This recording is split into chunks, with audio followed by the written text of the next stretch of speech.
mean, they probably thought you were crazy. They thought you were crazy, right? As you know, we are the third generation, so Right. we have a family, we have a history in the family making wine. But we are people who lives in the vineyards and work in the vineyards, and our passion is make wine. So we put a lot of attention about what we want to do. We don't make wine for money. I don't wake up in the morning thinking about money. I wake up in the morning thinking about the wines that we want to do. So for us, it's very important to be happy with the wines that we are making. And also, we we have been all our life very independent and brave in terms of that when we take a decision we try to go ahead. And I was lucky because my family gave a lot of a lot of freedom to do this change, and also all the team that we have been working together for a long time.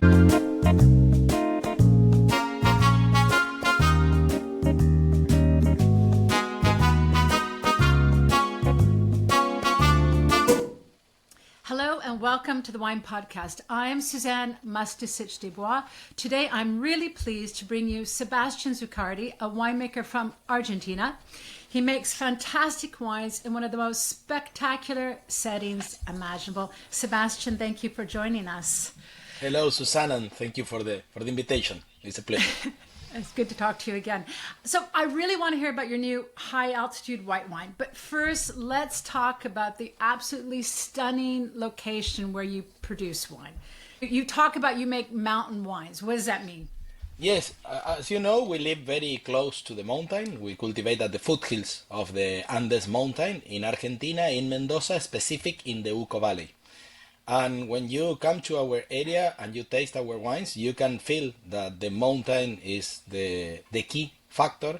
And I like to summarize our wines like mountain wines. And I like to explain in 5 different dimensions. First, the landscape, okay. Because when you face the mountain or when you see a picture where we are cultivating, you can be confused where we are. Really, the mountain is always in the west, and the mountain creates the unique conditions next. So the second is the climate condition. We live in a desert because we are far from the Atlantic, very close to the Pacific, but the Andes mountain isolates us from any ocean influence. So we cultivate in maybe one of the most continental wine areas around the world.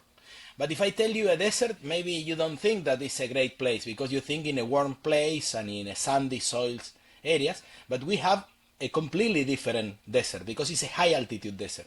It's a cold climate desert. Depend the altitude, depend the distance to the mountain is how cold could be. But we can go from warm areas to cold, very cold areas, extreme cold areas in 30 kilometers.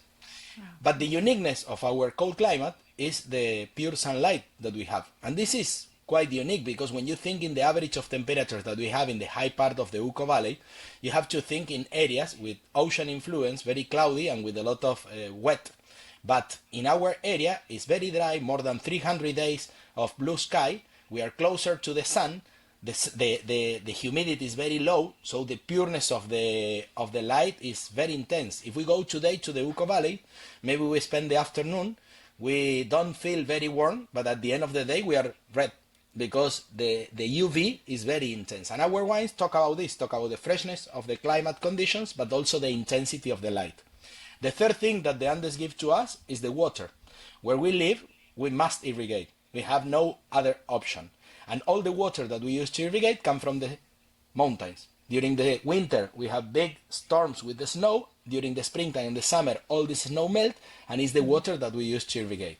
But in order that you have an idea, only 3% of the surface is possible to cultivate because the water is only enough for the 3% of the surface. Oh, that's interesting. Okay. Yeah, so there's a limitation to where you can grow. Yes. We must irrigate, and the area where we are cultivating can grow because the water is not enough. So water is very, very important for us. The fourth are the soils. All the soils where we are cultivating are alluvial soils. What means this? Means that millions of years ago, we had big glaciers in the mountain. Then these glaciers melt and the water came from the Andes to the areas where we are cultivating. So where the roots of our vines grow and where we are walking is material that millions of years ago was in the Andes. These alluvial soils are quite unique in our area because a couple of things. First, because the geology of the Andes has a very complex geology because we're two plates that crash. One plate was out of the ocean and the other plate was under the ocean. So when you go to the Andes mountain, you are going to find a very complex quantity of materials, a lot of volcanic materials, mainly granite, but also we are going to find fossils at 5,000 meters of altitude. So a lot of sedimentary rocks. Why? Because part of the Andes was under the ocean. When the alluvial movements came, mix all these materials. So in some areas in the Uco Valley, we are going to find unique combinations, for example, granite and calcaire, that is quite impossible to find in another place in the world. And also, because the movement was with a lot of energy, the soils change a lot. So we have a big variation of soils in the area. And the fifth thing that the Andes give to us is that we are mountain people. Everything that happens in our mind is in connection with the mountain. And I like to explain that when you live in Mendoza and you wake up in the morning, before you open the eyes, you know exactly where is the Andes mountain. So everything is connecting, mountain-wise. I think that I was really struck when I looked at the soil map. It's just, it undulates. The difference really can vary quite rapidly from place to place. The depth of the different kinds of soil, the different kinds of these alluvial soils. I mean, I saw photos of huge rocks, huge round rocks, and Yes. the soil just packed with it. You have to imagine that the energy of the alluvial fans were very big. So, and the other thing that is important is that we don't cultivate in a valley that we cultivate at the bottom of the valley. We cultivate at the foothills. So we cultivate going to the mountain. So all this material came from the mountain, pushing by the lot of energy. So the material rolled not 100 kilometers, was a pushing and was very disorganized. So it's why you have the variation between one area and the other. If I have to give you a second definition of our place, the first is mountain wines, the second is diversity, because the Uco Valley has a huge diversity in terms of climate conditions, because the variation of altitude happen in short distances, and also because the variation of soil. So if we want to talk about the Uco Valley, we need to talk about the villages in the Uco Valley. And so just give us an example of the lowest altitude you're at and the highest altitude. Is there 1,000 In the meter Uco difference? Valley, Uco Valley, you can move from 950 meters until 1,700 meters. That is the highest productive vineyard in 30 kilometers. And this makes that, for example, you can travel like from Jerez in average of temperatures to Champagne in 30 kilometers. I'm saying the average of temperature, then light change everything, because also in extreme areas we can ripe red grapes, but it's interesting to see how dramatic is the variation in average of temperatures. And this gives to us the possibility to make different wines, different styles of wines, depend where you are. Yeah, and just so our listeners understand, because I didn't really understand until I saw your maps, when we talk about alluvial fans, that there's coming out of the Andes are these two valleys, and literally the alluvial soils spread out into a fan shape.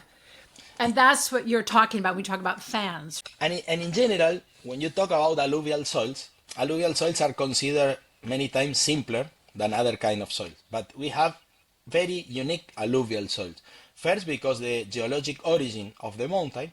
Second, because the movement had a very strong energy. So we have alluvial soils that has a huge complexity. But when you go, for example, to Altamira, that is the area that is in the south of the Uco Valley where we have our winery, we are going to find in the properties stones that the weight is 15-20 tons. And all these stones were moved by the water. So it's amazing, it's spectacular. It's difficult many times to explain, but when you see pictures and when you go to the place, you can understand easily. So you've obviously got some big challenges making wine where you are, but what about working with altitude and luminosity in terms of finding balance in the wines and, acidity? Because are the grapes ripening quite fast, or are the cold nights helping? I'm wondering. It's a unique combination, because the average is cold, especially because the nights are cold. The temperature go down a lot. We have a big difference between the day and the night, 20 degrees. And for example, close to the harvest in March, we're starting having nights at 4, 5, 6 degrees. So it's interesting to see that this difference. In the morning you have to use a jacket, in the midday you are with a t-shirt, and in the afternoon again you need. And it's very interesting. But the light is something that is part of our wines and is part of what we have to work in the vineyard. And we have to be careful, because if we expose too much the bunches, we can overripe. So all the from the beginning, when you plant a vineyard, you need to take how you say the sunlight in the decisions. So the orientation of the vineyard, the density, the work with the manage of the leaf. For example, we never de-leaf, because if you de-leaf, you expose too much to sunlight. So sunlight is part of our agriculture. Okay. And how are you feeling the impact of climate change? Are you having to adapt? You know, if you compare South Hemisphere with North Hemisphere, seems that in South Hemisphere is slowest the movement of the temperatures going up. Apparently because we have more ocean than land, and in the North Hemisphere you have more land than ocean. Particularly in our area, it's true, and these people talking about that the temperature is going up, but it's not so evident like in other areas. But in the last 13 years, 11 years, we had less snow in the mountains. So maybe we have to face the climate change shortly in period of time through the availability of water. But I think if there are areas that are prepared for climate change, one is our area, because we can go up in short distances looking for cold climate, and then we irrigate. Irrigation is part of our way to cultivate. Of course, we have to work in do more efficient the manage of the water and the irrigation, but we have a lot of space to improve the efficiency of the manage of the water. Okay. So I would love to hear about your new high altitude white wine, El Camino de las Flores, which I believe is a result of many years of experimenting with planting Chardonnay on different plots. Is that true? You know, whites has a great potential in the area, but Argentina were so focused on reds that we forgot about this potential, and we didn't talk a lot about whites. Today, understanding the places, looking the high altitude areas, and studying the soils, we can understand where are the best places to make whites. In my view, there are three grape whites that I'm very interested. One is Torrontés, because it's our native white grape. The origin is Argentina. The second is Semillon, because it's part of the history. All the old vineyards in Mendoza were planted Malbec and Semillon.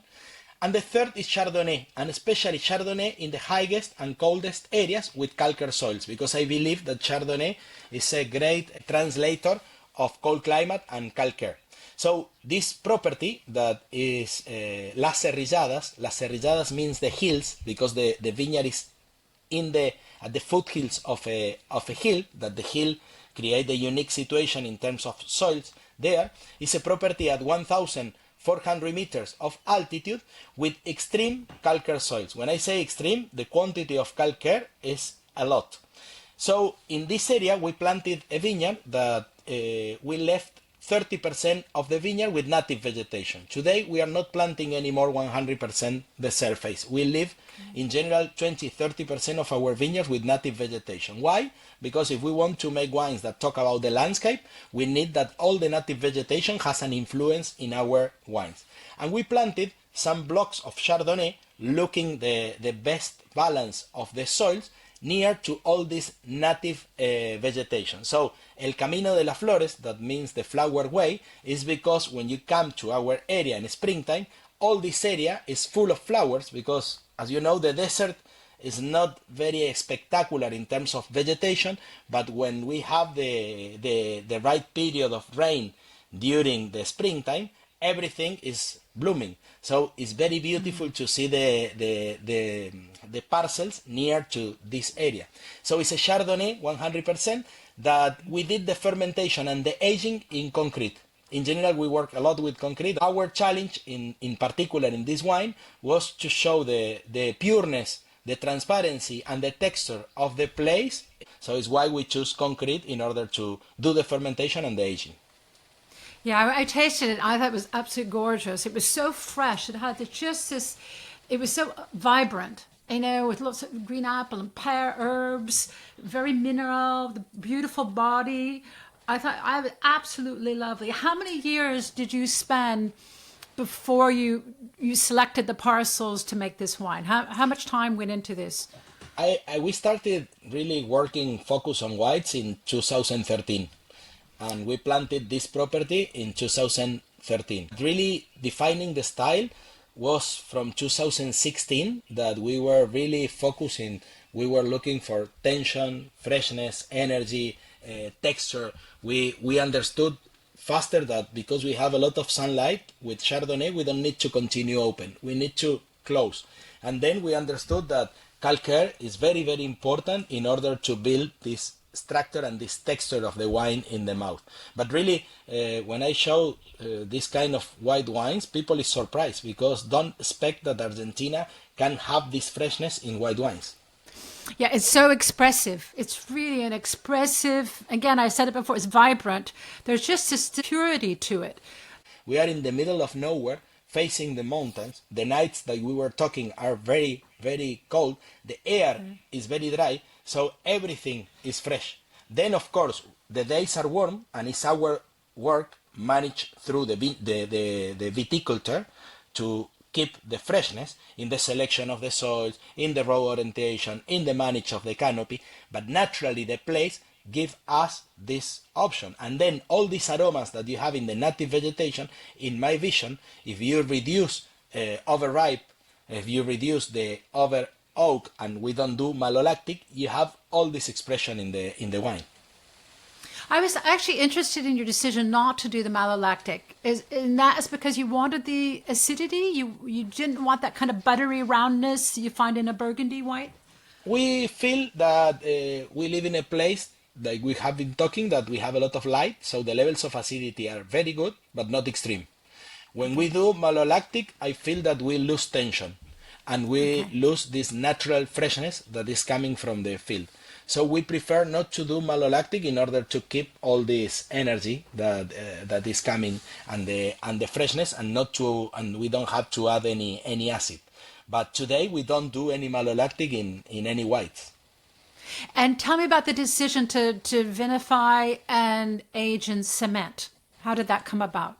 You know, you can make a great wine in concrete and you can make a disaster in concrete. It's not that concrete is the magic or the difference, but we feel that in the area where we live, that we have a lot of sunlight, for Malbec and for Chardonnay, we need to reduce the microoxygenation during the fermentation and the aging.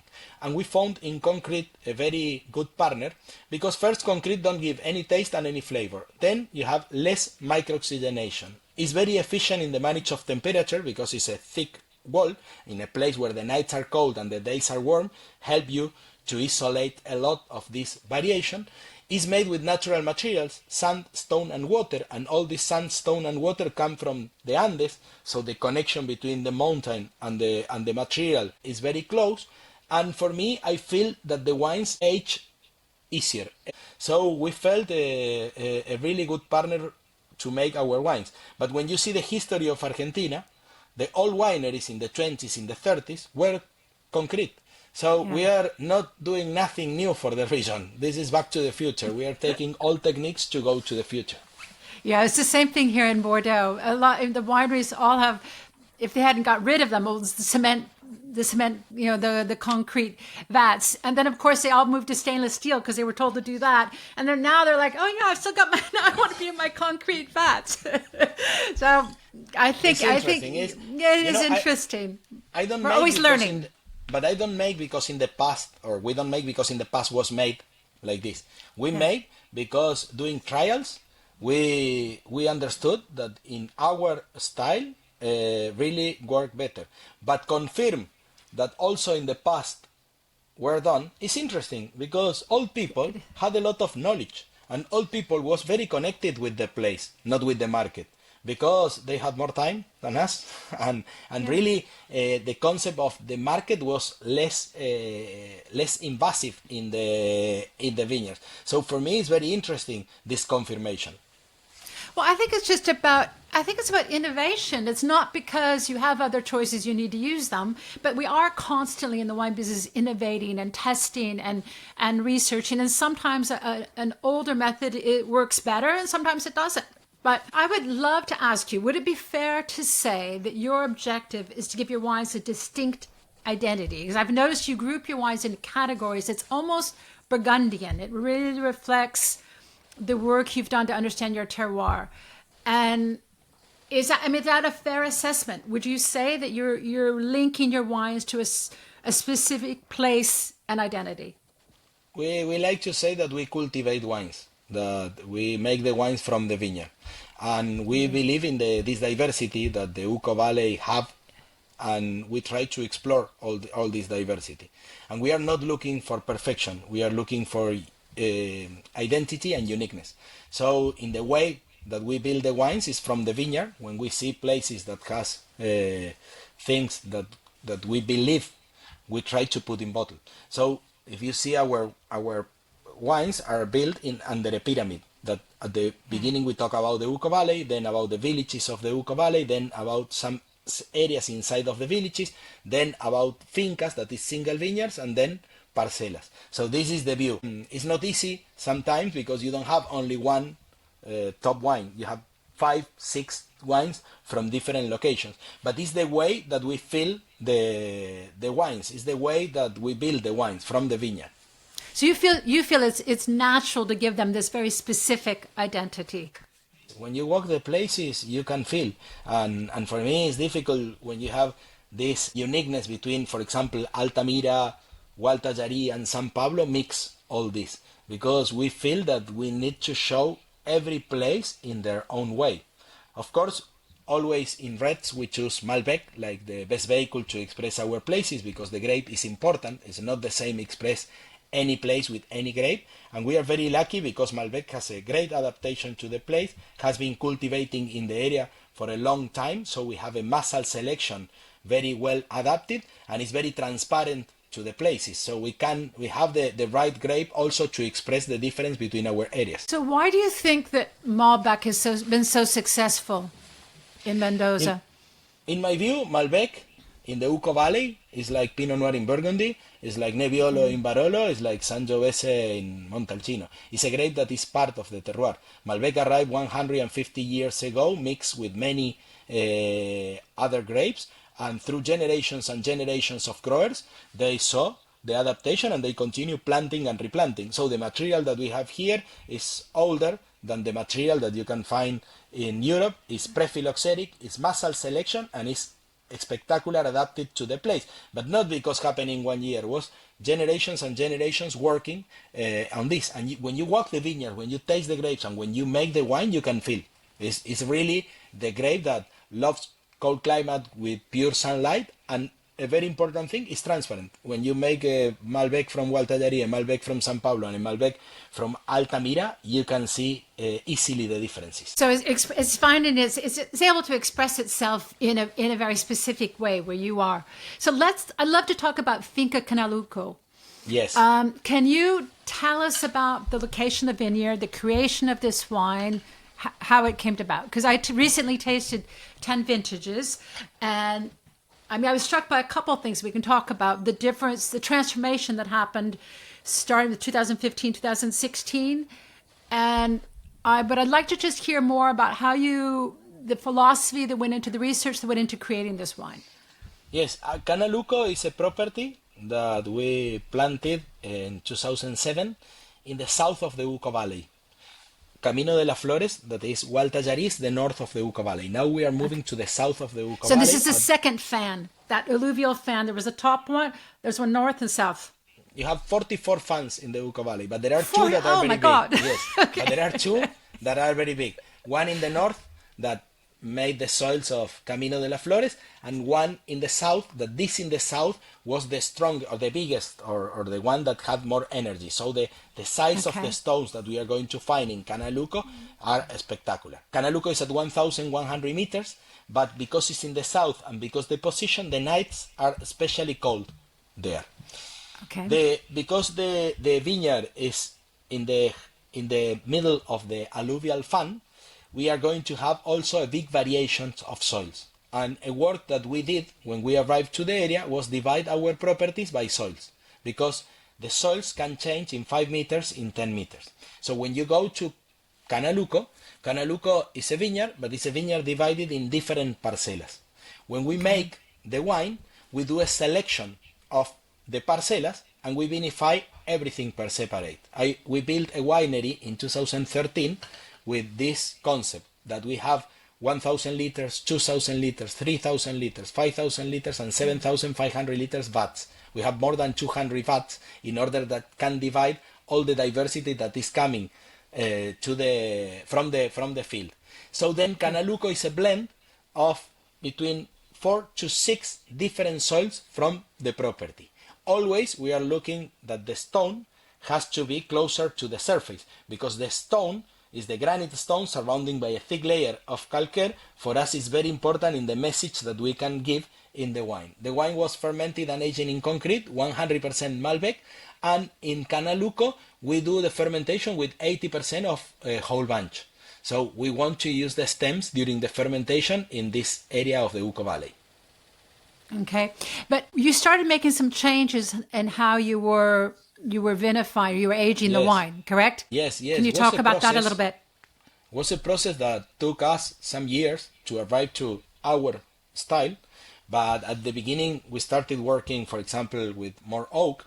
Then we said, okay, not new oak anymore, only used oak. Then less oak until the 17 that we said, okay, no oak, only concrete.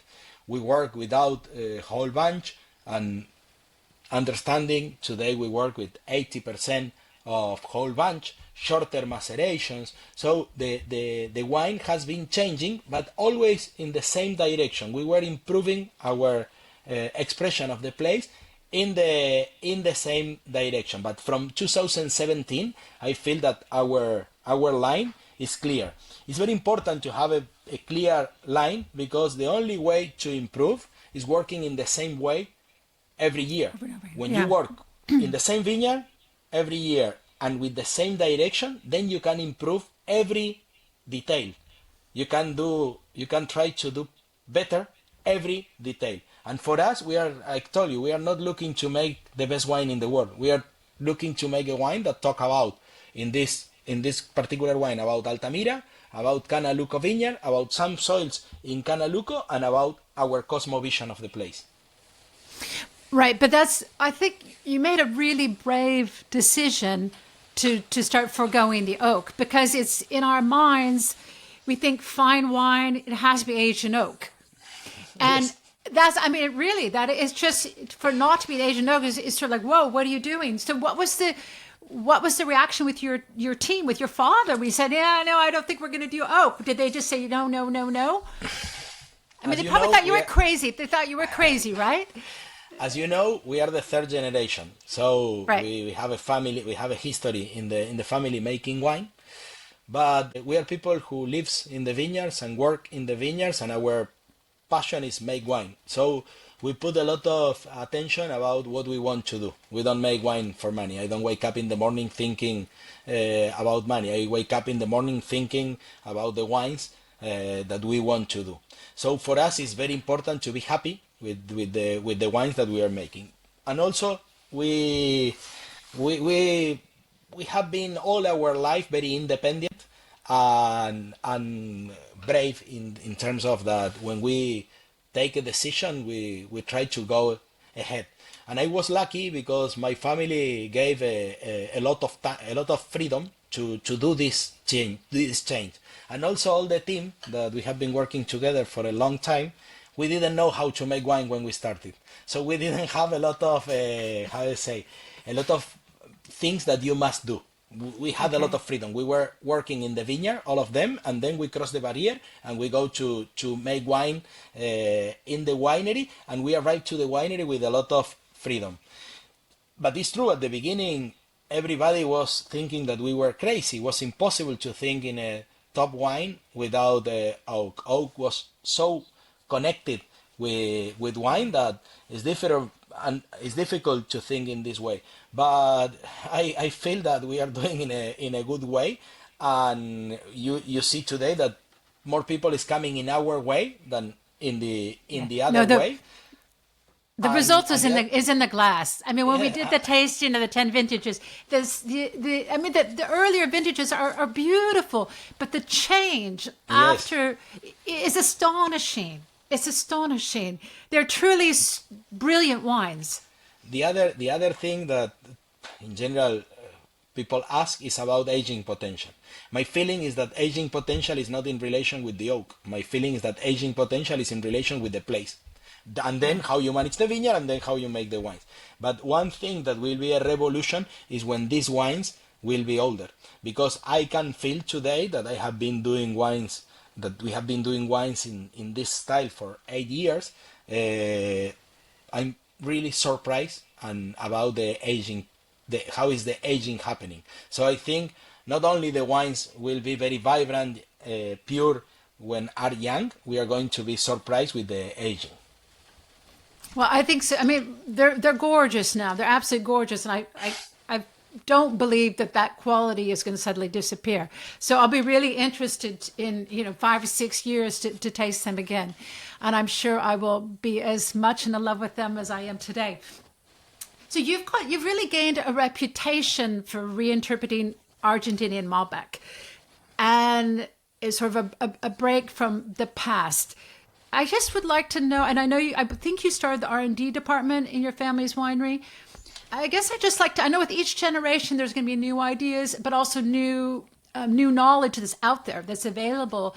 Just, I would like to hear your vision of how Malbec is being perceived today from your area. I mean, it has a reputation in the past of producing a lot of sort of big, bold Malbec. I mean, just large quantities of it. It's because during the 90s and during the 2000s, not only happened in Argentina, happened in many places around the world, concentration and feeling of power and the use or abuse of oak was very popular, but happened in many areas around the world. But it's true that when you come here with the sunlight that we have, if you want to concentrate, you can concentrate. It's easy because you have the conditions. So Argentina built a style that Malbec, that was something very high alcohol, a lot of concentration, a lot of oak, but this was only one expression of the place. The good thing today is that if you come to the country, you are going to see much more diversity. You are going to see diversity in terms of places and diversity in terms of producers, so a lot of diversity in terms of style. And we are showing today that really we have to talk more than Malbec. Malbec is only the vehicle to express the place. We need to talk about the places and we need to talk about the people. And this gives a very big diversity.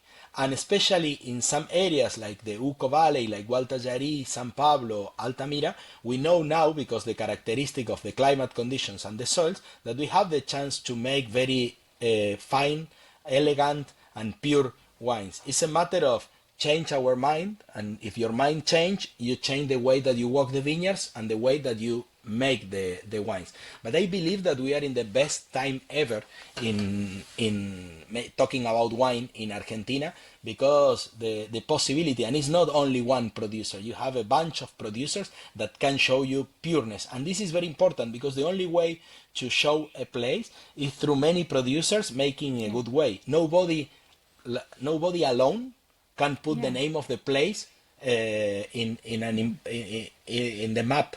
We need to work all together, and the only way that we can be successful if the name of the place is successful. So it's a great time, and things happen faster than I expected. When we started in 2014 working with concrete, was something quite new. And today, when you come to the area, you can see that many people believe in this and is going in this direction. Other people not, say, okay, I want to make this style of wine, and this is very, very important. But I think we are in the right way. I'm convinced. And talking in my family, is not always family companies are easy, because sometimes you have to respect a lot of things that happen in the history.